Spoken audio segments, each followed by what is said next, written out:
नमस्कार बंधुरा welcome to देसी डिशेस। डिम तो आमरा बाड़ीते प्रत्येक दिन बानिए खाई। डिमेर रेसिपिओ आमरा अनेक रकम तैरी करे थाकी, किन्तु आमी जे रेसिपिटी आजके बानिए देखाबो बाड़ीते एकबार अवश्यई बानाबेन। एटी भात, रुटी, परोटा, डिनार, ब्रेकफास्ट, लांच जे कोनो टाइमे आपनी खेते पारेन। एटी देखते जतटा सुंदर खेतेও ठीक ततटाई सुंदर। পুরো ভিডিওটি দেখার অনুরোধ রইল। তো চলুন দেখা যাক আমি এটি আজকে কিভাবে বানাই।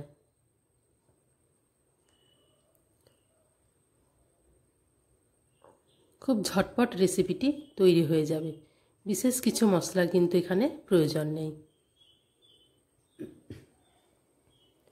এখানে আমি নিয়ে নিয়েছি প্রায় 9টা মতো ডিম। ডিমগুলোকে আমি একটু সেদ্ধ করে নিয়েছি এবং ডিমগুলোর গায়ে এখন আমি একটু করে ছুরি দিয়ে কাট লাগিয়ে নেব, যেন ডিমের যে টেস্ট বা লবণ সেটা যেন ডিমের মধ্যে ঢুকে যায়। সবগুলোই আমি এভাবে ছুরি দিয়ে একটু করে কাট লাগিয়ে নিয়েছি। এবার উপর থেকে 1 চামচ মতো হলুদ দিয়ে দেব আর খুব সামান্য পরিমাণে একটু কাশ্মীরি রেড চিলি পাউডার। এগুলোকে ভালোভাবে মাখিয়ে নিয়ে আমি গরম তেলের মধ্যে হাই ফ্লেমে এগুলোকে ভেজে নেব।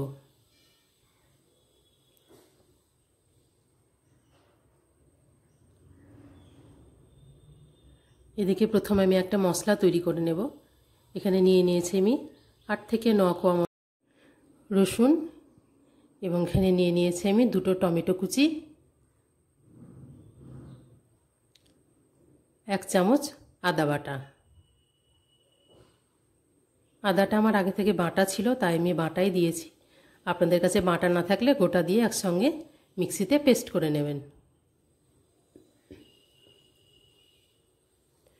এছাড়াও আমার লাগবে এখানে কুচনো পেঁয়াজ। পেঁয়াজটা আমি একদম ছোট ছোট কুচি করে কেটে নিয়েছি। কড়াই এদিকে আমার তেল গরম হয়ে গেছে। এবার আমি ডিমগুলোকে হাই ফ্লেমে দিয়ে একটু করে ভেজে নেব।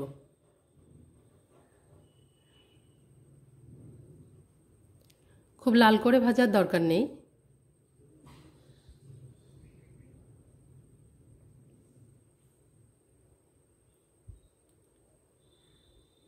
ডিমগুলো আমার ভাজা হয়ে গেছে, এবার তুলে নেব।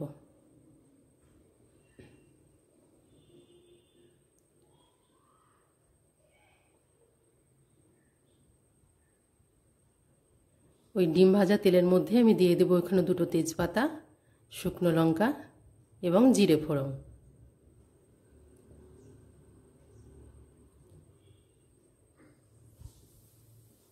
ফোড়নটা একটু ভাজা হলে এখানে দিয়ে দেব কুচনো পেঁয়াজগুলো। পেঁয়াজগুলোকে একটু হাই হিটে ভালোভাবে ভেজে নিতে হবে।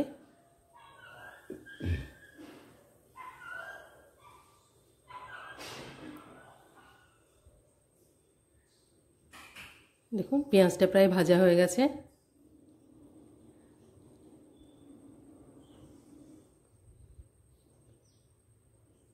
পেঁয়াজটা একটু লাল করে ভেজে নিতে হবে। পেঁয়াজ ভাজার উপরেই দিয়ে দেবো আমি 1 চামচ হলুদ গুঁড়ো এবং 1 চামচ কাশ্মীরি রেড চিলি পাউডার। তেলের উপরে লঙ্কা এবং হলুদ দিলে পরে এর কালারটা খুব সুন্দর আসে। আপনারা যদি কালারটা সুন্দর আনতে চান তাহলে তেলের মধ্যে কিন্তু এই লঙ্কা গুঁড়ো এবং হলুদ গুঁড়োটা দিয়ে দিতে হবে। এখানে আমি দিয়ে দেব খুব সামান্য পরিমাণে হিং,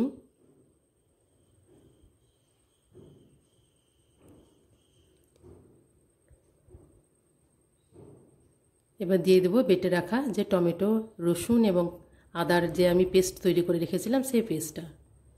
টমেটোর দিয়ে মশলাটা কিন্তু ভালোভাবে কষিয়ে নিতে হবে।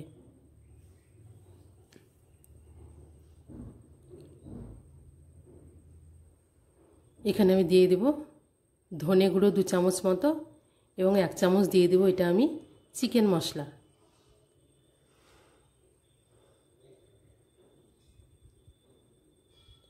মশলাগুলো দিয়ে ভালোভাবে কষিয়ে নিতে হবে।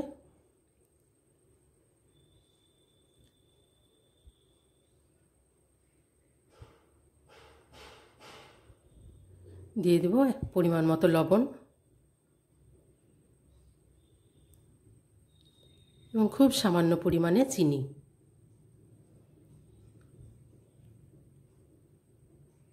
মশলাটা অল্প আঁচে খুব ভালোভাবে ভেজে নিতে হবে।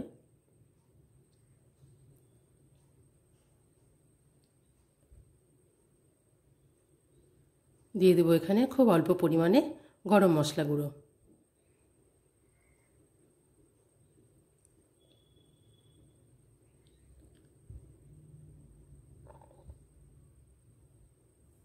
মশলা থেকে তেল ছেড়ে দিলেই বুঝে নিতে হবে যে মশলাটা কষানো হয়ে গেছে। এবার দিয়ে দেবো আমি ভেজে রাখা ডিমগুলো। ভেজে রাখা ডিমগুলো দিয়ে এবার একটু ভালোভাবে ফুটিয়ে নিতে হবে। আমার রেসিপিটি যদি ভালো লাগে আমার চ্যানেলটিকে সাবস্ক্রাইব করবেন, একটি লাইক দেবেন, শেয়ার করবেন, কমেন্ট করবেন এবং বেল বাটনটি প্রেস করে আমার পাশে থাকবেন।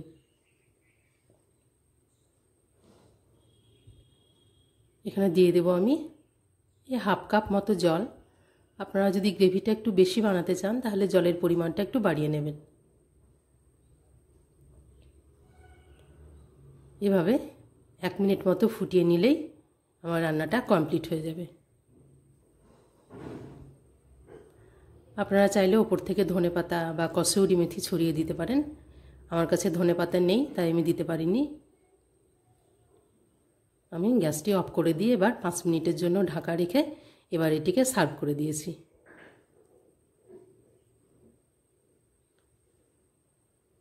পুরো রান্নাটি দেখার জন্য ধন্যবাদ।